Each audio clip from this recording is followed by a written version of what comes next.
أعوذ بالله من الشيطان الرجيم بسم الله الرحمن الرحيم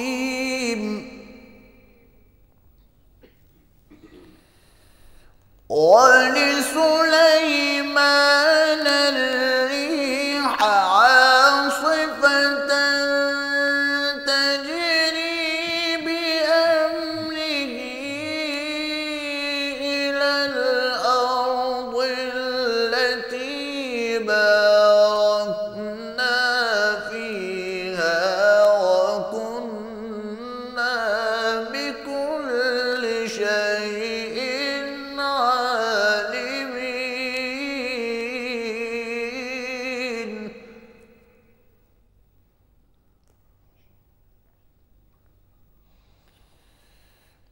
ومن الشياطين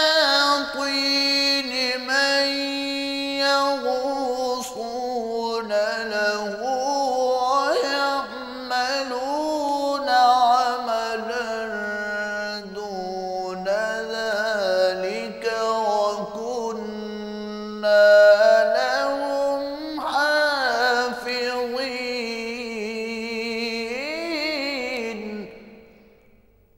صدق الله العظيم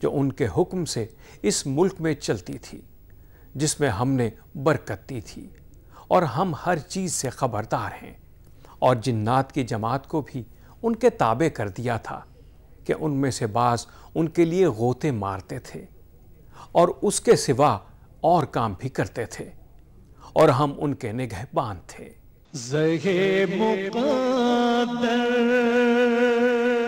نبی کریم صلی اللہ علیہ وآلہ وسلم نے فرمایا، ایک سرکش جن یکا یک رات میرے پاس آیا تاکہ میری نماز توڑ ڈالے، پس اللہ نے مجھے اس پر قدرت دی، میں نے اسے پکڑ لیا اور میں نے سوچا کہ اسے مسجد کے ایک ستون سے باندھ دوں تاکہ صبح کو تم سب لوگ اسے دیکھو۔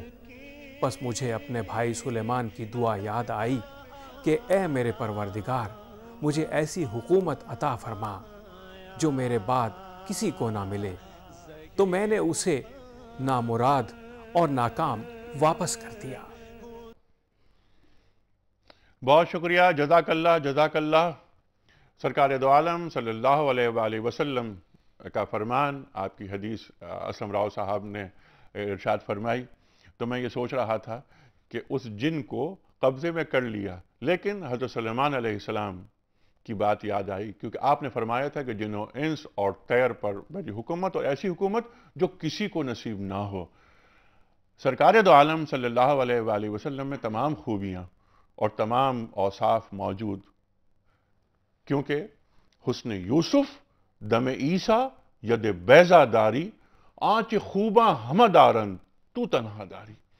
سرکار دو عالم صلی اللہ علیہ وآلہ وسلم تمام انبیاء کے سردار ہیں۔ ایسا ممکن نہیں کہ کسی نبی میں کوئی خوبی عطا کی اللہ تعالیٰ نے اور وہ سرکار دو عالم صلی اللہ علیہ وآلہ وسلم کے پاس وہ خوبی، وہ وصف، وہ امتیازی خصوصیت موجود نہ ہو۔ خواتین و حضرات، تشریف فرما ہے محترم مفتی نذیر احمد خان صاحب، ممتاز عالم دین، سب آپ سے واقف ہیں اور حضرت سلیمان علیہ السلام کے موضوع پر مسلسل گفتگو میں شرکت فرما رہے ہیں۔ آپ کے ساتھ تشریف فرما ہے محترم مولانا شجاع الدین شیخ صاحب، سب آپ کو جانتے ہیں، میں کیا تعارف آپ کا کراؤں۔ اس سے پہلے کہ پہلا سوال رکھوں مفتی صاحب کی خدمت میں، کوئز کمپٹیشن، کل کے سوال کا درست جواب اور آج کا سوال میں آپ کے سامنے پیش کرنا چاہتا ہوں۔ کل سوال یہ تھا کہ معراج کے سفر میں جو سواری سرکار دو عالم صلی اللہ علیہ وآلہ وسلم نے استعمال فرمائی، اس کا مخصوص نام کیا ہے؟ صحیح جواب براق۔ آج کا سوال نوٹ فرما لیجئے، حضرت عائشہ صدیقہ رضی اللہ تعالی عنہا کے والد محترم کا نام کیا تھا؟ پہلا آپشن حضرت ابو بکر صدیق رضی اللہ تعالی عنہ، دوسرا آپشن حضرت عثمان غنی رضی اللہ تعالی عنہ، اور تیسرا آپشن حضرت عبد الرحمن بن عوف رضی اللہ تعالی عنہ۔ اور خواتین حضرات، جن ٹیلی فون نمبرز پر، ای میل ایڈریس پر اور ایس ایم ایس کے نمبر پر درست آپشن روانہ فرماتے ہیں وہ یہ ہیں: 02134527009، 02134528061، ہمارا ای میل ایڈریس ہے ps@duniatv.tv، ہمارا ایس ایم ایس کا نمبر ہے 3031۔ پروگرام کا آغاز ہم کرنا چاہیں گے محترم مفتی نذیر احمد خان صاحب سے۔ مفتی صاحب، کل جو گفتگو جہاں ختم ہوئی تھی وہیں سے ہم آگے بات بڑھاتے ہیں۔ موضوع جیسا کہ ہم سب جانتے ہیں، حضرت سلیمان علیہ السلام، دربار سجا ہوا ہے۔ حضرت سلیمان علیہ السلام ہدہد کو نہیں پاتے۔ آپ دریافت کرتے ہیں کہ ہدہد کہاں ہے؟ اگر ہدہد کی غیر حاضری کی کوئی معقول وجہ نہیں ہوگی تو میں اسے سزا دوں گا یا اسے ذبح کر دوں گا۔ یہاں سے بات شروع کرتے ہیں ہم۔ ارشاد۔ بسم اللہ الرحمن الرحیم، نحمد و نصلی علی رسول الکریم۔ سورہ نمل کے 2 رکوع جو ہیں وہ حضرت سلیمان علیہ السلام کے اس واقعے سے متعلق ہیں، اور اس سے پہلے جو ذکر آتا ہے وہ نملہ کا آتا ہے، چیونٹی کا آتا ہے۔ یہاں پہ ذکر پرندے کا آتا ہے، اور اس سے پہلے حضرت سلیمان علیہ السلام اللہ تعالیٰ کا شکر ادا کرتے ہوئے کہتے ہیں علمنا منطق الطیر، کہ اللہ تعالیٰ کی بڑی نعمت مجھ پہ یہ ہے، بڑا انعام یہ ہے کہ ہمیں پرندوں سے گفتگو کی تعلیم ہمیں کی گئی ہے، یعنی وہ گفتگو ہمیں سکھائی گئی ہے۔ پھر حضرت سلیمان علیہ السلام اللہ تعالیٰ کا شکر ادا کرتے ہوئے یہ دعا پڑھتے ہیں، رب اوزعنی ان اشکر نعمتک التی انعمت علی وعلی والدی وان اعمل صالحا ترضاہ وادخلنی برحمتک فی عبادک الصالحین۔ سبحان اللہ۔ اس دعا کے اندر بھی بڑی تعلیمات ہیں ہمارے لیے، کسی وقت اس پہ بھی ہم گفتگو کریں گے، لیکن ابھی وقت جو گفتگو کرنے کا ہے وہ پرندے سے متعلق ہے، پرندوں سے اور چیونٹیوں سے متعلق۔ تو سب سے پہلے یہ بات سمجھ لیں جو عموماً بات کی جاتی ہے کہ جی حضرت سلیمان علیہ السلام نے ہدہد سے یا نملہ سے گفتگو کس طرح سے کی، یا کس زبان میں کی، یا کس زبان میں کی، تو کس طرح سے کی یہ چیز عقل میں نہیں آتی، لیکن کسی چیز کا عقل میں نہ آنا دلیل اس کے باطل ہونے کی نہیں ہے۔ ایک چیز میری عقل میں نہ آئے ضروری نہیں کہ وہ اس چیز کا وجود ہی ممکن نہ ہو۔ جب ہم کہتے ہیں معجزہ، معجزے کا مطلب ہوتا ہے کہ اللہ تعالیٰ نے بغیر سبب کے خلاف عادت، خلاف طبیعت، ما فوق الطبیعہ، ما فوق العادہ، ایک ایسی طاقت اللہ تعالیٰ نے ایک پیغمبر کو عطا کر دی۔ تو نملے سے بھی بات تھی، اور پھر وَتَفَقَّدَ الطَّيْرَ، یہ ہدہد کسی شخص کا نام نہیں تھا بلکہ یہ پرندہ تھا۔ قرآن بالکل واضح انداز میں کہتا ہے وَتَفَقَّدَ الطَّيْرَ، تفقد کے معنی ہوتے ہیں تلاش کرنا، جستجو کی، تلاش کیا طیر کو۔ طیر کا مطلب یہ بدل ہے، ہدہد طیر سے بدل ہے، یعنی ہدہد کو تلاش کیا کہ ہدہد کو میں یہاں نہیں پا رہا ہوں، کہاں ہے وہ، بغیر میں ہماری اجازت کے وہ کہاں چلا گیا۔ تو حضرت سلیمان علیہ السلام اپنی ناراضگی کا بھی اظہار فرماتے ہیں، سزا کا اجرا بھی ہوتا ہے، لیکن ساتھ ساتھ حضرت سلیمان علیہ السلام کہتے ہیں کہ اگر وہ یقینی عذر لے کر آ جائے، یقینی عذر لے کر آ جائے غائب ہونے کا، تو اس صورت میں تو اسے معافی دی جا سکتی ہے، ورنہ ہم اسے سخت سزا دیں گے۔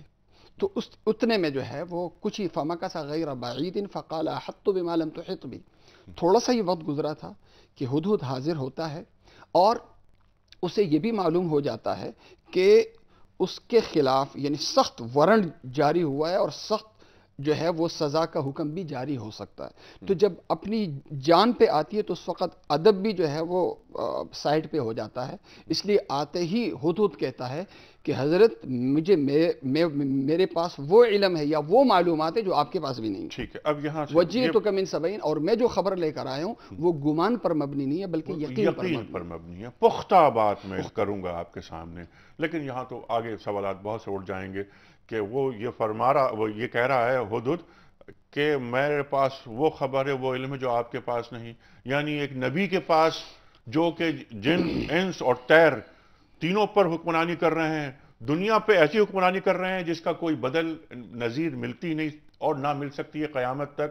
اس پہ ہم بعد میں بات کریں گے۔ ہدہد کے تعلق سے ایک اشارتاً آپ نے بات فرمائی کہ ہدہد کسی شخص کا نام نہیں، کچھ عقل پرست مفسرین نے ہدہد کو آدمی قرار دیا ہے۔ میں چاہتا ہوں اس پر ذرا بات فرمائیے۔ بسم اللہ الرحمن الرحیم۔ یہ بڑا اہم نقطہ ہے، اور چیونٹی کے متعلق بھی لوگوں نے بحث کر ڈالی ہے کہ یہ چیونٹیاں، نملہ جو ہے وہ چیونٹیاں نہیں تھیں بلکہ یہ انسان تھے جن کو یہ خطرہ محسوس ہوا سلیمان علیہ السلام کے لشکر سے۔ حالانکہ قرآن بہت واضح طور پر کہہ رہا ہے کہ وہ چیونٹی نے کہا کہ ایسا نہ ہو کہ سلیمان علیہ السلام کا لشکر تمہیں روند ڈالے، تم اپنے بلوں میں چلی جاؤ۔ تو اگر انسان نظر آ رہے ہوں کسی کو تو ان کو دیکھنا نسبتاً آسان ہے چیونٹی کے مقابلے میں۔ اسی طرح یہ ہدہد کا معاملہ ہو گیا، یعنی کہ جن کو آپ نے عقل پرست کہا ہے۔ ایک وہ دور گزرا ہم مسلمانوں پر جب ہم انگریز کی براہ راست زیر اثر تھے، اور انگریز کی جو طاقت تھی یا مغرب کی جو طاقت تھی اور ان کی جو سائنسی ترقی تھی، اس کا اس قدر غلغلہ ہمارے ذہنوں پر رہا کہ ہم نے قرآن حکیم اور دین کے مسلمات کو بھی محض عقل پر رکھنا شروع کر دیا، اور اس اعتبار سے دین کی وہ تعبیرات کی گئیں جو قرآن و سنت کے مسلمات اور اصولی باتوں کے بالکل خلاف ہیں۔ مولانا مودودی رحمۃ اللہ علیہ نے ایک بہت پیاری بات لکھی ہے کہ ایسے لوگ کس اللہ کو مانتے ہیں؟ کیا اس اللہ کو مانتے ہیں کہ جو اسباب کا پابند ہو، جو فزیکل لاس کا پابند ہو؟ تو پھر اللہ کو ماننے کا تکلف کاہے کو کرتے ہیں؟ جیسے مفتی صاحب نے ارشاد فرمایا کہ بات بالکل واضح کہ طیر کا لفظ ہدہد کے لیے استعمال اللہ سبحانہ وتعالی نے کیا، اور اگر یہاں تک ان عقل پرست نے کہا ہے کہ یہ طیر سے مراد کون تھے؟ انسانوں میں سے جو تیز رفتار قسم کے تھے۔ حتیٰ کہ وہ جنات کس کو قرار دیتے ہیں کہ انسانوں میں سے جو غصے کی آگ میں آگ بگولے ہو جاتے ہیں، ان کو جنات قرار دیتے ہیں، یہ عقل پرست قسم کے لوگ، یا جو قوی ہیکل ہوتے ہیں، جو قوی ہیکل ہوتے ہیں۔ تو یہ وہ تعبیرات ہیں جو محض اپنی عقل سے کی جاتی ہیں، اور یہ خالصتاً یہ عقلی تعبیرات قرآن و سنت کی نصوص کے خلاف بھی ہیں، اور یہ سراسر مادہ پرستی کے فتنے کا شکار ہونے کا نتیجہ ہے، اور اس کے نتیجے میں موضوعات کے انکار سے خود اللہ رب العالمین کی قدرت اور طاقت کا انکار لازم آتا ہے۔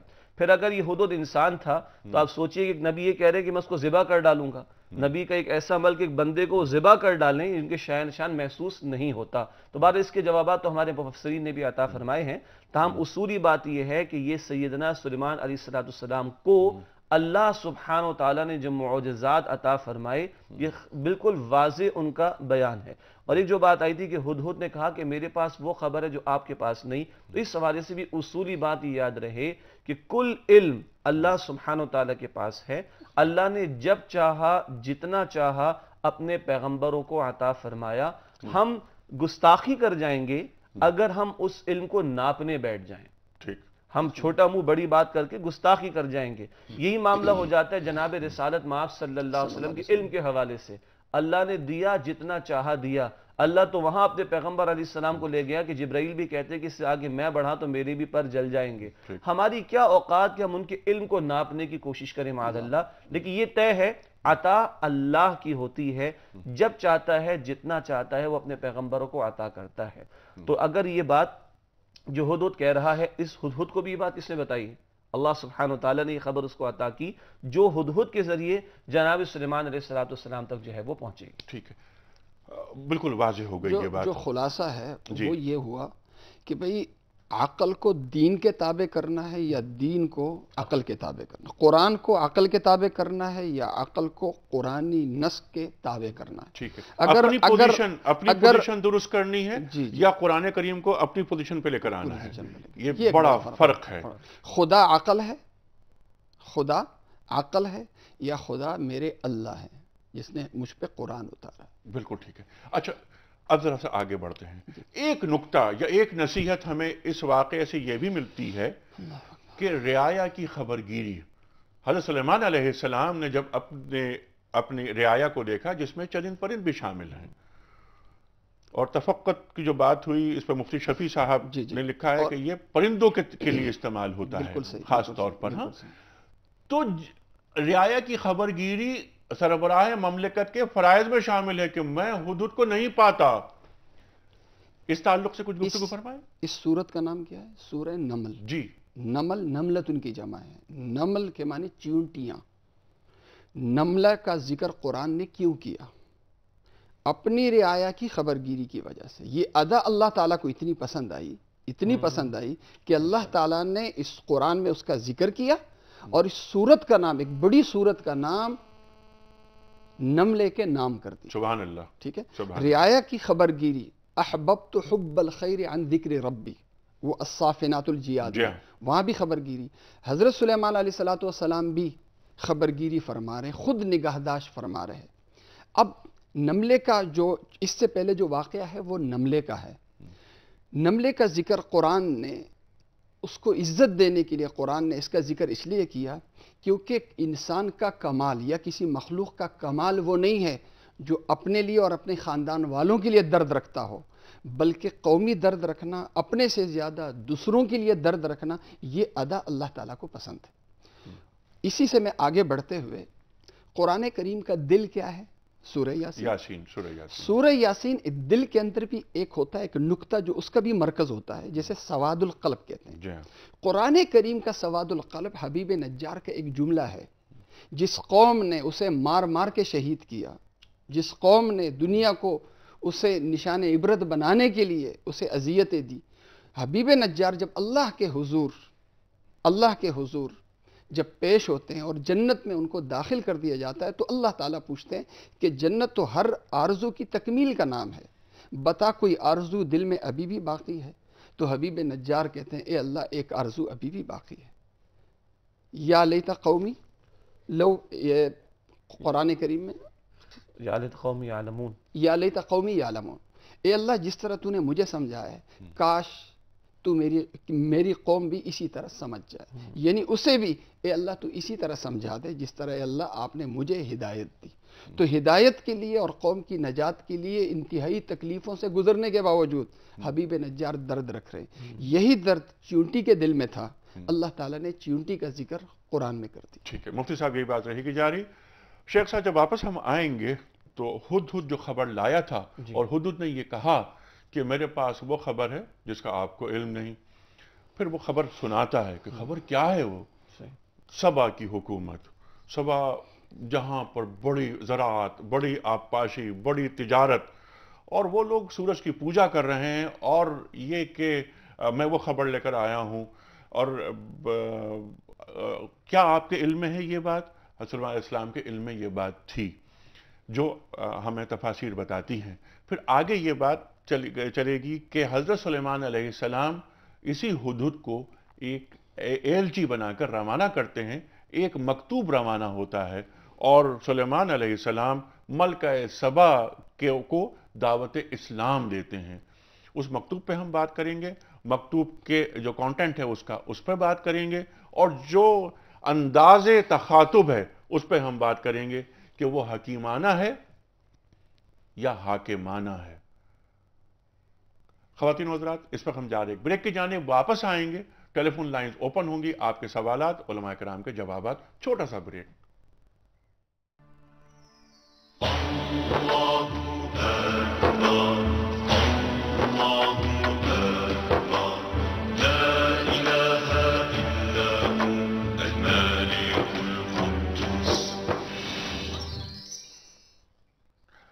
ویلکم بیک خواتین و حضرات، پیام صبح میں ایک بار پھر خوش آمدید۔ تشریف فرما ہے محترم مفتی نذیر احمد خان صاحب اور مولانا شجاع الدین شیخ صاحب۔ بات ہو رہی ہے حضرت سلیمان علیہ السلام کے موضوع پر۔ یہ چوتھا پروگرام ہم پیش کر رہے ہیں آپ کی خدمت میں۔ گفتگو جستہ جستہ آگے بڑھ رہی ہے۔ کوشش یہ ہے کہ ہم حضرت سلیمان علیہ السلام کے اس قصے میں جو موجود نصیحتیں ہیں، جو برکتیں ہیں، جو عبرتیں ہیں، ان پر گفتگو کریں، ان سے سیکھیں، اور آج کے عہد سے انہیں متعلق کریں کہ آج ہمیں کہاں کہاں اور کس انداز سے نصیحتیں ملتی ہیں۔ خواتین و حضرات، بہت ساری گفتگو ہو گئی، گفتگو مزید آگے بڑھے گی۔ جہاں بات رکی تھی کہ حضرت سلیمان علیہ السلام ہدہد کے ذریعے خط روانہ کرتے ہیں ملکہ سبا کے نام، اور آپ فرماتے ہیں کہ انہو من سلیمان و انہو بسم اللہ الرحمن الرحیم۔ یہاں پر سلیمان پہلے اپنا ذکر کرتے ہیں، بسم اللہ الرحمن الرحیم بعد میں ذکر ہوتا ہے۔ اس پر بھی ہم بات کریں گے کہ اس میں کیا حکمت ہے اور کیا طریقہ کار ہے، یہ کیا انسیت پیدا کرنا پہلے مقصود ہے، پہلے سلام کرنا مقصود ہے، وغیرہ وغیرہ۔ لیکن پہلے کوئز کمپٹیشن، کل کے سوال کا درست جواب اور آج کا سوال۔ کل سوال یہ رکھا تھا ہم نے کہ معراج کے سفر میں جو سواری حضرت صلی اللہ علیہ وآلہ وسلم نے استعمال فرمائی اس کا مخصوص نام کیا ہے؟ صحیح جواب براق۔ آج کا سوال، حضرت عائشہ صدیقہ رضی اللہ تعالی عنہ کے والد محترم کا نام کیا تھا؟ تین آپشنز۔ پہلا آپشن حضرت ابو بکر صدیق رضی اللہ تعالی عنہ، دوسرا آپشن حضرت عثمان غنی رضی اللہ تعالی عنہ، تیسرا آپشن حضرت عبد الرحمن بن عوف رضی اللہ تعالی عنہ۔ خواتین و حضرات، ٹیلی فون نمبرز، ای میل ایڈریس اور SMS کا نمبر اسکرین پر موجود ہے، صحیح آپشن روانہ فرمائیے۔ مفتی صاحب، مکتوب لکھا جاتا ہے، ہدہد کے ذریعے بھجوایا گیا، وہ مکتوب وہاں چلا گیا اور وہ ڈال کر آ گیا، اس پر ذرا بات فرمائیے کہ وہاں ڈال دیا گیا۔ اچھا، ایک اور بات یہ بھی یہاں پر ایک بات آتی ہے کہ اگر کوئی ہدہد مرد ہوتا یعنی کوئی، تو وہ پھینکتا نہیں ہے، ایلچی جا کر پیش کرتا ہے۔ اچھا، بالکل صحیح، ٹھیک ہے نا، ایک نقطہ یہ بھی شاید سامنے آتا ہے۔ اصل میں اللہ تعالیٰ نے اپنے کلام کی حفاظت اپنے کلام کے الفاظ میں ہی فرمائی ہے۔ سبحان اللہ، اللہ تو عالم کل ہے نا، سبحان ہر اللہ، دور میں اس طرح کے لوگ پیدا ہوتے رہیں گے جو عقل پرست ہوں گے اور قرآن حکیم کی تعبیرات اپنی عقل کے مطابق کریں گے۔ تو اللہ نے ہمارے ایمان کی حفاظت کا بھی اہتمام فرما دیا، قرآن حکیم میں الفاظ ایسے عطا فرما دیے جو اس طرح کی باطل تعویلات کی نفی کر دیتے ہیں۔ جی، اذهب بکتابی ھذا، مکتوب کو لے کے چلے جاؤ۔ جی اچھا، پھر ذرا اگر تسلسل کو ہم باقی رکھیں کہ جب ہدہد واپس آتا ہے اور خبر دیتا ہے تو وہ کہتا کیا ہے؟ ہدہد یہ کہتا ہے کہ میں ایک ایسی جگہ پہ گیا ہوں، ایک ایسے علاقے میں گیا ہوں کہ وہاں توحید سے ہٹ کر وہ لوگ شرک میں مبتلا تھے، وہ پوجا سورج کی کرتے تھے، شیطان نے ان کے برے اعمال کو خوشنما بنا دیا، سبحان اللہ، سبحان اور ان برے جن کے اوپر لیبل خوبصورتی کا اور حسن کا پڑا ہوا ہے، ان اعمال کی وجہ سے وہ اللہ کے دین سے ہٹے ہوئے ہیں۔ پھر یہی ہدہد کہتا ہے کہ کیا وجہ ہے کہ یہ لوگ ان گھٹیا چیزوں کی عبادت کرتے ہیں؟ اس اللہ کے غلام اور اس اللہ کے بندے کیوں نہیں ہوتے ہیں کہ جو ہر چھپی ہوئی چیز کو اللہ تعالیٰ لوگوں کے سامنے نکال کے ظاہر کر دیتا ہے؟ اور یہاں پر اللہ لا الہ ہوا، پھر وہ کہتا ہے کہ اللہ کے سوا کوئی معبود نہیں۔ تو توحید بیان کر رہا کون؟ ہدہد۔ اور پرند چرند میں قرآن کریم حضرت سلیمان علیہ السلام کے واقعات میں پرند چرند اور جنات سب کا ذکر ہے، لیکن ایک داعی کی حیثیت میں جس کا بیان ہے وہ ہدہد کا بیان۔ جی ہاں، کیا اچھی بات ہے۔ جس طرح انبیاء کرام علیہ السلام کا وصف لازم، بہت سی عبادتوں کی بہت سی اقسام، لیکن جو شناخت والا وصف ہے، جس وصف کی وجہ سے ہم پیغمبر کو پہچان جاتے ہیں، وہ ہے رسول یا نبی۔ دونوں کے معنی ہے دعوت کا کام کرنے والا، تبلیغ کرنے والا۔ تو ہدہد کا جو وصف، جو لازمی وصف اور شناخت والا وصف قرآن کریم نے بیان کیا ہے، وہ کیا؟ دعوت و تبلیغ کو۔ دعوت امر بالمعروف اور نہی عن المنکر کے ذکر کی وجہ سے اللہ تعالیٰ نے ہدہد کو یہ اعزاز دیا کہ اس کا ذکر اللہ تعالیٰ نے قرآن کریم میں فرما دیا۔ اب خط دیا جاتا ہے حضرت سلیمان علیہ السلام۔ جی، اس پر بہت ساری اہم باتیں آپ نے اٹھائیں۔ شیطان کا یہاں پر ذکر کیا گیا کہ شیطان نے ان کو توحید کی راہ میں روکا ہوا ہے، یعنی جب توحید کی راہ میں رکاوٹ جو ڈالتا ہے وہ مخلوق ہے شیطان کی۔ آج بھی جو ابلیسی نظام ہے، ابلیسی نظام ہمیں وہاں پہنچنے نہیں دیتا جہاں ہمیں پہنچنا چاہیے۔ ایک سبق ہمیں یہ بھی ملتا ہے، جو اللہ کا غلام نہیں ہوتا وہ گھٹیا چیزوں کا غلام ہو جاتا ہے، پھر اس سے حرکتیں بھی گھٹیا صادر ہوتی ہیں۔ انیق صاحب میں عرض کر دوں، کپڑے پہننا عزت ہے یا نہ پہننا عزت ہے؟ نہ پہننا، لیکن نہ پہننے کو آج کل فیشن کی ضرورت قرار دیا گیا ہے۔ کتنے بے غیرت لوگ ہوتے ہیں، میں بھی عموماً جو ہے نا وہ واک کرتا ہوں نثار شہید پارک میں، کتنے دیوس بے غیرت لوگ ہوتے ہیں کہ نیم برہنہ اپنی بیویوں کو اپنے ساتھ وہ واک پہ لے کے جا رہے ہوتے ہیں اور اس پہ فخر محسوس کرتے ہیں۔ یہ قرآن وَزَيَّنَ لَهُمُ الشَّيْطَانُ أَعْمَالَهُمْ، یہ میں اس لیے کہہ رہا ہوں تاکہ برائی کی حوصلہ شکنی ہو، نفرت کسی سے نہیں، لیکن برائی کی نفرت کسی سے بھی کسی نہیں، یہ آپ نے اچھی بات کہی۔ عمل سے نفرت ہے، ذات سے نفرت ہے۔ بالکل ٹھیک ہے، اور اللہ تعالیٰ یہ ہمارے لوگ ہیں، یہ سب مسلمان ہیں، یہ کلمہ گو ہیں، اور انشاءاللہ تعالیٰ یہ راہ راست پہ آ جائیں گے۔ کچھ کالز لے لیں؟ ٹھیک جی، السلام علیکم۔ ہیلو، وعلیکم السلام، میں لاہور سے طارق مسعود بول رہا ہوں۔ جی طارق صاحب۔ جی، میں یہ جو حضرت سلیمان علیہ السلام کی شکرانے کی دعا ہے، جی اس پہ میرا ایک قرض ہے قرآن کا، وہ میں آپ کے تھرو یہ ادا کرنا چاہتا ہوں۔ ارشاد فرمائیے۔ یہ اتنی بہترین دعا ہے کہ اس کی شکر کی کوئی مثال ہی نہیں۔ ٹھیک ہے، مجھے ایک سیکنڈ دے دیں تو حضرت سلیمان علیہ السلام وقت کے بادشاہ، وقت کے نبی، ٹھیک، ان کے والد بادشاہ اور نبی، وہ شخص جن کو سلطنت دی گئی، ساری چیزیں دی گئیں، چونکہ کی بات پہ مسکراتے ہیں، پھر ہنستے ہیں، پھر دعا کرتے ہیں کہ اللہ تعالیٰ مجھے توفیق دے کہ میں شکر ادا کروں۔ ٹھیک ہے، نکتہ ہے کہ وہ پیغمبر ہو کے اللہ کی توفیق مانگتے ہیں شکر ادا کرنے کی، ٹھیک، اور اللہ ہی کی توفیق مانگتے ہیں کہ وہ عمل نیک کرتے رہیں، اور اللہ ہی کے رہ مانگتے ہیں کہ وہ نیک بندوں میں ان کو شامل کر لیں۔ یہ تو بہترین، اس سے کوئی اور اگزامپل نہیں ہے۔ کائنڈلی اس پہ ذرا کریں کہ وہ خدت، اور یہ تو ثانوی چیزیں۔ جی بالکل ٹھیک ہے، لیکن یہاں پر جو اہم بات جو دعوت کی بات ہو رہی ہے کہ دعوت کس طرح پیش کی جا رہی ہے، اس پر بھی ہم بات کریں گے۔ بہت اہم بات، اور جو نقطہ اٹھایا ہے شیطان کے تعلق سے، وہ میں سوال رکھوں گا شیخ صاحب کی خدمت میں کہ شیطان نے ان کے اعمال کو خوشنما بنا دیا، اس پر ذرا بات فرمائیے شیخ صاحب۔ دیکھیے، ایک تو ہمارے بھائی نے جو کہا نا کہ ہدہد اور دیگر باتیں ثانوی حیثیت میں ہیں، پہلے جملہ اگر ہم بہتر کر لیں، یہ تمام باتیں اہمیت کی حامل ہیں کیونکہ رب کائنات نے اپنے کلام میں عطا فرما دی، اور شکر کے حوالے سے بہت خوبصورت توجہ دلائی۔ انبیاء کی زندگیوں میں ہمیں صبر ایوب بھی دکھائی دیتا ہے، اور شکر داؤدی اور شکر سلیمان بھی دکھائی دیتا ہے علیہ السلام، یعنی کہ اس قدر اللہ نے عطا کیا، اسی قدر عاجزی کے مزید شکر کی اللہ سے توفیق مانگی جا رہی ہے۔ حدود کے حوالے سے جو بات آئی، ایک اہم نقطہ اس میں یہ ہے، وہی دعوت توحید کے ضمن میں، اور شیطان نے جو مزین کر دیا، یعنی اس کائنات کو اللہ نے جو اٹھان عطا کی ہے وہ توحید پر ہے. کائنات کا ذرہ ذرہ اللہ کی تعریف کرتا ہے. قرآن کہتا ہے سورہ بنی اسرائیل کی آیت نمبر 44 میں کہ وَإِن مِّن شَيْءٍ إِلَّا يُسَبِّحُ بِحَمْدِهِ وَلَٰكِن لَّا تَفْقَهُونَ تَسْبِيحَهُمْ. ہر شے جو ہے وہ اللہ کی تسبیح کرتی ہے مگر تم اس تسبیح کو سمجھ نہیں سکتے. اس ہدہد کو دیکھ لیجئے کہ اس کس قدر توحید پر کاربند ہے، ایک پرندہ ہونے کے باوجود، کہ ایک پوری قوم جو شرک میں مبتلا ہے اور سورج کی پوجا پاٹ کرتی ہے، جن کے برے اعمال کو شیطان نے مزین کر کے دکھا دیا، اور جو یہ کہتا ہے کہ کیوں ایک اللہ کی عبادت نہیں کرتے. اتنی معرفت رب کائنات کی اور توحید کی تو اللہ نے ایک پرندے کو عطا کر رکھی ہے. تو انسان اگر اپنے رب کائنات کو چھوڑ کر بت بنا کے کھڑا کر لے، کہیں مال کا بت، کہیں مٹی کا بت، کہیں دنیا کی محبت کا بت، تو وہ گراوٹ کی اس انتہا پر پہنچتا ہے جس کو قرآن کہتا ہے ثم رددناہ اسفل سافلین والی بات. رہی بات کہ شیطان، یہ ذکر بار بار آتا ہے فزین لهم الشیطان اعمالهم. شیطان تو چاہتا یہی ہے، اس نے تو قسمیں کھائی تھیں کہ اللہ میں تیری عظیم مخلوق کو تیرا شکر گزار بندہ بننا نہیں دوں گا، اور اس طرح میں وہ روڑے اٹکانے کی کوشش کرتا ہے.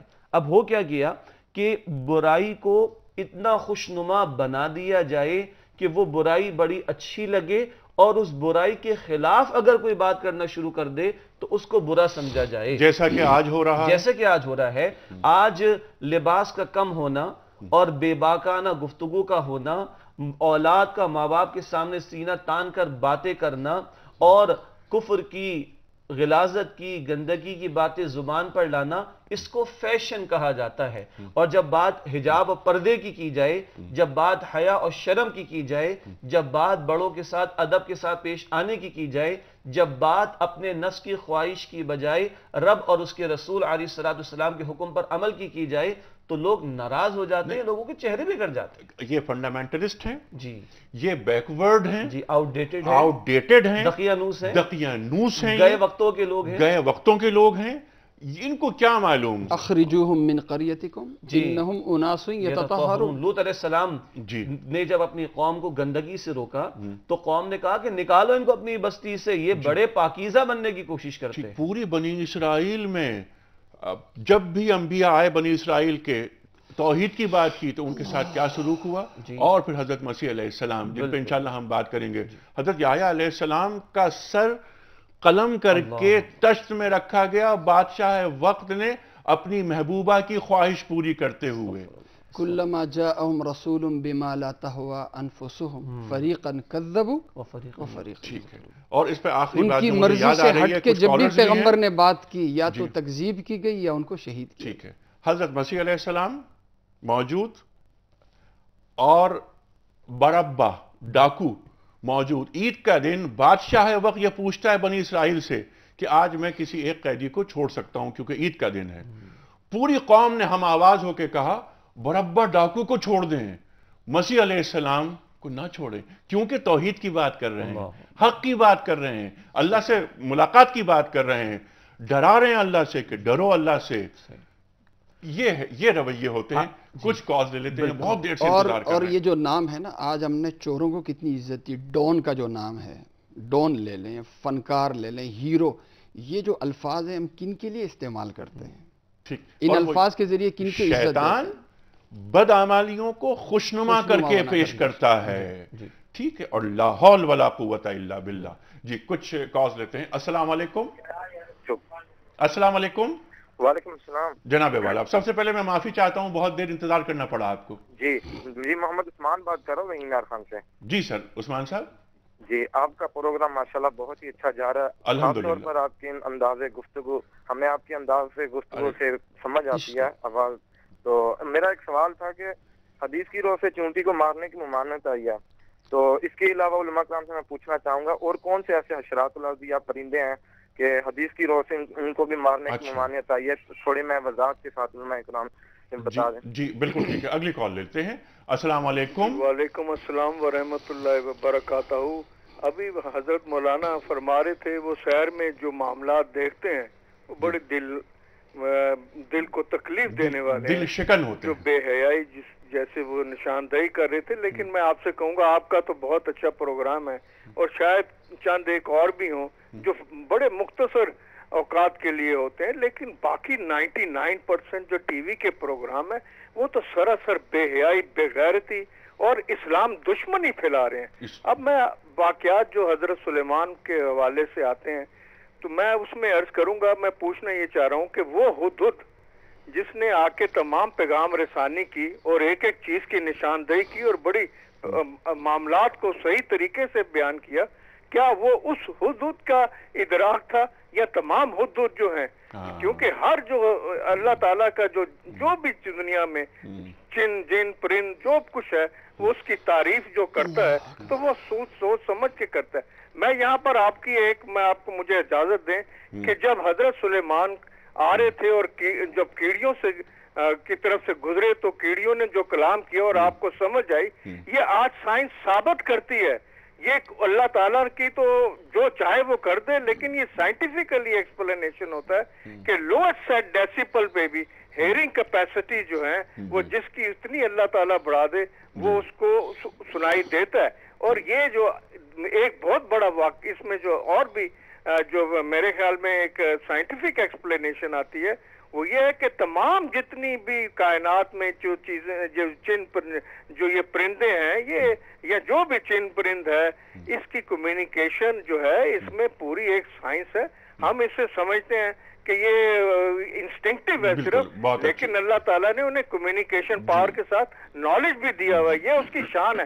لیکن ایک بات میں یہاں عرض کر دوں کہ حضرت سلیمان اور حضرت داؤد کے واقعات سے وہ واقعات ایسے ہیں جو کہ سپر نیچرل ہیں، پریکٹیکل نہیں ہے، لیکن اللہ تعالیٰ نے اس کے بعد یہ سپر نیچرل جو فیکٹرز سے بند کر دیے، کیونکہ بندہ جو ہے جو انسان ہے اس کو لائف کی جو ریالٹیز کے ساتھ زندہ رہنا پڑتا ہے، وہ سپر نیچرل پار کے ساتھ نہیں زندہ رہ سکتا، اس لیے اس کے بعد نہ کسی بھی پیغمبر کے ساتھ یہ واقعہ نہیں آیا۔ بہت شکریہ، بہت اچھے کمنٹس آپ کے آئے۔ دو چیزیں یہاں پر جو آپ نے بیان کی، ایک تو یہ کہ جو میڈیا پر جو کچھ ہو رہا ہے اس پر شیخ صاحب آپ بات کیجئے گا اور پھر میں آپ سے بات کرواؤں گا کہ کوئی خاص ہدہد حشرات الارض کے حوالے سے جی حشرات الارض کے حوالے سے، اور آپ کا سوال یہ تھا کہ ہدہد ایک کوئی مخصوص ہدہد کی بات ہو رہی ہے یا یہ خوبیاں یہ خصوصیات ہر ہدہد میں ودیت کر دی گئی ہیں؟ شیخ صاحب جہاں تک میڈیا کا تعلق ہے، دیکھیے نظام دو ہی ہوتے ہیں، یا تو اللہ کا یا شیطان کا، یہ اصولی اور طے شدہ بات ہے۔ اسی لیے دو ہی پارٹیاں ہیں دنیا میں۔ قرآن بتاتا ہے سورہ مجادلہ میں یا تو حزب اللہ ہے اللہ کی جماعت یا حزب الشیطان ہے شیطان کی پارٹی۔ شیطان کا منصوبہ کیا ہے؟ قرآن بیان کرتا ہے سورۃ البقرہ آیت 169 میں، انما یأمرکم بالسوء والفحشاء، شیطان تمہیں برائی اور بے حیائی کی دعوت دیتا ہے۔ یہ شیطان کی دعوت۔ رحمان کی دعوت ہر جمعے میں ہم سنتے ہیں خطبے میں، سورہ نحل کی آیت نمبر 90، وَيَنْهَا عَنِ الْفَحْشَاءِ وَالْمُنْكَرِ وَالْبَغْيِ، رحمان تمہیں بے حیائی کی باتوں سے، منکرات کی باتوں سے، زیادتی کے کاموں سے روکتا ہے۔ اب ہم دیکھیں کہ ہم رحمان کی دعوت پر عمل پیرا ہیں یا شیطان کی دعوت پر عمل پیرا ہیں۔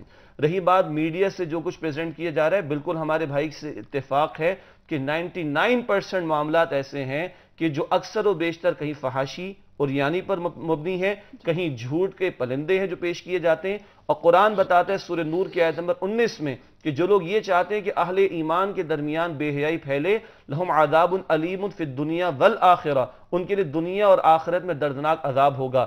ناچنے کودنے والوں اور والیوں کی شادیوں پر پورے دن خبریں نشر ہو جائیں اور اللہ کے نیک بندے دنیا سے جا رہے ہوں، ان کے لیے چند کلمات کہنے کا ہمارے پاس وقت نہ ہو۔ آج ہمارے ہاں جو میجر خبریں ایشو ہوتی ہیں ان میں میجورٹی کیا ہے کہ جی فلاں اداکارہ کا وزن یہ ہو گیا اور فلاں کی شادی ہو گئی، فلاں کو بچھڑے ہوئے 31 سال ہو گئے۔ کیا یہ لوگ ہمارے لیے رول ماڈل ہیں جن میں مشرک اداکار مشرک اداکارائیں بھی شامل ہیں؟ کیا یہ ہمارے لیے رول ماڈل ہوں گے؟ اس میڈیا کو تو امت کا میڈیا ہونا چاہیے تھا، کیونکہ میڈیا ایک نعمت ہے جی، اس نعمت کو اللہ تعالیٰ کے کاموں میں استعمال ہونا چاہیے۔ اچھا، اس کے ساتھ ساتھ ایک بات اور جس پہ بہت افسوس ہوتا ہے، دل دکھتا ہے، مارننگ شوز میں جس طرح اٹالین پیزا بنانے کی ترکیبیں اور جس طرح سوسائٹی کو طبقات بنائے جا رہے ہیں، 40% سے زیادہ لوگوں کو کھانا نہیں ہے اس ملک کے اندر، 40% لوگوں کو صاف پانی پینے کا نہیں ہے، تو سوسائٹی مقصدیت ختم ہو گئی اور احساس کمتری پیدا ہوگا. جن کے پاس پیٹ بھرنے کو سوکھی روٹی نہیں ہے اس طبقے کو جو کہ عظیم اکثریت اسی پر مشتمل ہے ہماری, یہ چیزیں دکھائی جاتی ہیں. پھر وہاں ڈریسنگ کو دیکھیے کہ جو وہ پورا سال تصور نہیں کر سکتے, اس ڈریسنگ کو پریزنٹ کرنا, ان ڈشز کو پریزنٹ کرنا جو ہماری میجورٹی سوچ نہیں سکتی اپنے گھر میں افورڈ کرنے کے اعتبار سے. اور یہ ہماری بہنیں یہ بہت اچھی مارننگ شوز کی ہوسٹ ہیں. یہ جس انداز سے یہ وہاں پر جو رقص ہو رہا ہے, اور رول ماڈل جیسے آپ نے فرمایا کہ ہماری بچیوں کے لیے یہ رول ماڈل نہیں ہے کہ جو ڈانس کر رہی ہیں وہاں اور ہی کھی کھا کھا, اس کے علاوہ کچھ نہیں ہے. کہ کوئی میسج چلا جائے ہماری بچوں کے لیے, بچیوں کے لیے, ہماری بہنوں کے لیے, لیکن نہیں, یہ نہیں. اور اسی میں ایک اس عمل کو مزین کر کر, خوبصورت کر کر, جو کہ اس آیت میں بیان کیا گیا ہے کہ شیطان اعمال کو خوشنما بنا کے پیش کرتا ہے. مفتی صاحب آپ کیا فرمائیں؟ لیکن اسی حوالے سے میں عرض کر دوں, ہم نا امید پھر بھی نہیں ہیں. اس لیے کہ عرض کروں یہ جو ہمارا پروگرام ہوتا ہے, یہ 100 میں میڈیا سے 100 میں 1% ہے. 99% برائیوں کو پیش کیا جا رہا ہے. لیکن حق روشنی ہے. روشنی اگر ہو اور ڈٹ کے ہو تو 99% برائی جو ہے اس کے سامنے ہیج ہے. انشاءاللہ ہمارا یہ جو پروگرام ہے جو برائی اور مغربی طرز تہذیب کے تعاقب میں, اور یہ انشاءاللہ ایسی کوشش ہے, قل جاء الحق وزهق الباطل, انشاءاللہ آئے گا تو باطل کو بھاگنے کیونکہ یہ تمام یہ ہمارے لوگ ہیں.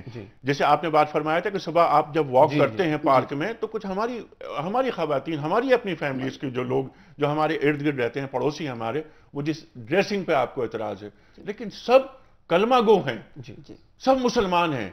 ابھی رمضان آ رہا ہے, ان کے گھروں میں دیکھیے کیا برکتیں ہوں گی رمضان کی. تو ان کو قریب کرنا ہے اور پرکشش بنانا ہے. ان کو صرف کوڑے نہیں مارنے ہیں, ان کو ذرا حکیمانہ انداز سے بات میں ایک موٹیویشن کے لیے بات عرض کروں اسی تسلسل میں کہ دیکھیے جیسے آپ فرماتے ہیں نا کہ آج اس میڈیا کے ذریعے ہمیں وہ نعمت میسر ہے جو پہلے انبیاء کو میسر نہیں تھی. لاکھوں کروڑوں لوگ یہ پروگرامز دیکھتے ہیں, 24 گھنٹے میڈیا ان کے گھر میں ٹیلی ویژن کی اسکرین, انٹرنیٹ کی اسکرین موجود ہوتی ہے. یہ سارے لوگ جیسے آپ فرما رہے ہیں کہ مسلمان ہیں, اگر ہم ایک بات طے کر لیں کہ ہم امتی ہیں محمد کریم صلی اللہ علیہ وسلم کے, اور ہمیں اس پیغام کو جو کہ رسول اللہ کا پیغام ہے انسانیت تک پہنچانا ہے, وہ کوئی بھی چینل ہو, کسی مسلمان بھائی کا ہو. آپ دیکھیے کتنی بڑی بشارت ہے اللہ کے رسول کی. آپ نے فرمایا, آپ صلی اللہ علیہ وسلم کی دعا ہے اللہ اسے خوش و خرم رکھے, پراسپر کرے, خوشحال رکھے, جو مجھ سے کوئی بات سنے اور اسی طرح دوسروں تک پہنچا دے. 1 منٹ میں رسول اللہ کی ایک حدیث لاکھوں کروڑوں لوگوں تک پہنچ سکتی ہے. یہ رسول اللہ کی دعا ہے, کون نہیں چاہے گا دعا لینا. اور ساتھ ساتھ یہ بھی کہ کنتم خیر امت اخرجت للناس تأمرون بالمعروف وتنہون عن المنکر, کہ تم بہترین امت ہو, تمہیں انسانیت کے لیے پیدا کیا, تم نے نیکی کا حکم دینے, بدی سے روکنا ہے. اور اللہ کے رسول نے فرمایا, اے علی تمہاری وجہ سے ایک شخص ہدایت پر آ جائے, یہ چینلز کے اینکر پرسن بھی سنیں, مالکان بھی سنیں, تمہاری وجہ سے ایک شخص بھی ہدایت کی راہ پر آ جائے, اے علی تمہارے لیے 100 سرخ اونٹوں سے زیادہ قیمتی ہے. اور سرخ اونٹ اس زمانے کی بہت بڑی دولت تھی, جیسے آج کی کوئی پجیرو یا پریڈو ہو سکتی ہے. اتنی برکات مل سکتی ہیں اس میڈیا کے اس پازیٹیو استعمال سے. یہ سب مسلمان ہیں. اگر دل میں یہ بات پیدا ہو جائے کہ نمائندے ہیں رسول اکرم صلی اللہ علیہ وسلم کے, تو اس پوری انسانیت کے لیے کتنا بڑا خیر کا سامان ہو سکتا ہے. سبحان اللہ, سبحان اللہ. اور ختم نبوت صلی اللہ علیہ وسلم ہو چکی, کار نبوت باقی ہے. ہر شخص نمائندہ بنے, اپنے حصے کا کام کر جائے. اس کائنات کی فکر اللہ تعالیٰ کو ہم سے زیادہ ہے. اگر ہمارے ہاتھوں کام ہو جائے تو یہ ہماری خوش نصیبی ہوگی کہ اللہ تعالیٰ نے ہمیں منتخب کیا. ٹھیک, کیونکہ جو اللہ کے کام میں لگ جاتا ہے اللہ اس کے کام میں لگ جاتا ہے. شیخ صاحب گفتگو بہت ساری ہوئی, انشاءاللہ جہاں بات رک رہی ہے وہیں سے بات آگے بڑھے گی کہ ہدہد کے ذریعے خط روانہ کیا جاتا ہے سلیمان علیہ السلام کی جانب سے ملکہ سبا کو. ملکہ سبا کون تھیں, کس علاقے میں تھیں, ان کا کس کی پوجا کرتی تھیں, ان کا نظام زندگی کیا تھا. یونانی کتابوں میں یہ لکھا ہوا ہے کہ وہ سب سے زیادہ ترقی یافتہ جو علاقہ تھا اور جو حکومت تھی وہ ملکہ سبا کی تھی. اور خوشحال علاقہ بھی, خوشحال ترین علاقہ, اس سے زیادہ خوشحال علاقہ دنیا میں تھا ہی نہیں. اس پر ہم کل بات کریں گے. مفتی صاحب ایک پرچی آپ نکال کر شیخ صاحب کو دیجیے گا, اور شیخ صاحب اپنی زبان مبارک سے اس خوش نصیب شخص کے نام کا اعلان کریں جی شاہین فاطمہ ہیں میری لینڈ یو ایس اے سے. دیکھیے شاہین فاطمہ، وہ میرا خیال ہے کہ چند روز قبل ان کا انعام پہلے بھی نکلا ہے، اور یو ایس اے سے بڑی ماشاءاللہ پرچی آ رہی ہیں. جی ہاں بالکل، یو ایس اے سے. تو میں نے اس دن بھی یہ بات عرض کی تھی کہ امریکہ چھایا ہوا ہے، وہ معاملہ ہو نیٹو سپلائز کا یا پیام صبح کے گفٹ ہیمپر کا. خواتین و حضرات، یہ کہتے ہیں نا کہ مقطع میں آ پڑی ہے سخن گسترانہ بات. یہ ہم نے ایسے عذرائے تفنن ایک بات کہی. خواتین و حضرات، امریکہ کینیڈا میں خاص طور پر یہ پروگرام بہت شوق سے دیکھا جاتا ہے. ان کی جو میلز آتی ہیں وہاں سے ہمارے پاس، اس سے ہمیں اندازہ ہوتا ہے. گفتگو ہم کر رہے ہیں قصص الانبیاء کے موضوع پر. قرآن کریم میں جو قصص موجود ہیں ان پر رفتہ رفتہ بات ہو رہی ہے، اور جاننا یہ چاہ رہے ہیں کہ اللہ تعالیٰ نے ان قصص کو قرآن کریم میں رکھ کر جو ہم پر احسان کیا ہے اور جو اس میں حکمت موجود ہے، وہ آج صرف آج ہی نہیں، قیامت تک کے انسان کے لیے کہاں کہاں درس اور رہنمائی فراہم کر رہی ہے. قرآن کریم سے ہم درس لینا چاہتے ہیں اور اپنی زندگیوں کو سنوارنا چاہتے ہیں. یہ ہماری خواہش، یہ ہماری تمنا، یہ ہماری آرزو ہے. خواتین و حضرات، کل تک کے لیے انیق احمد کو اجازت. خدا حافظ.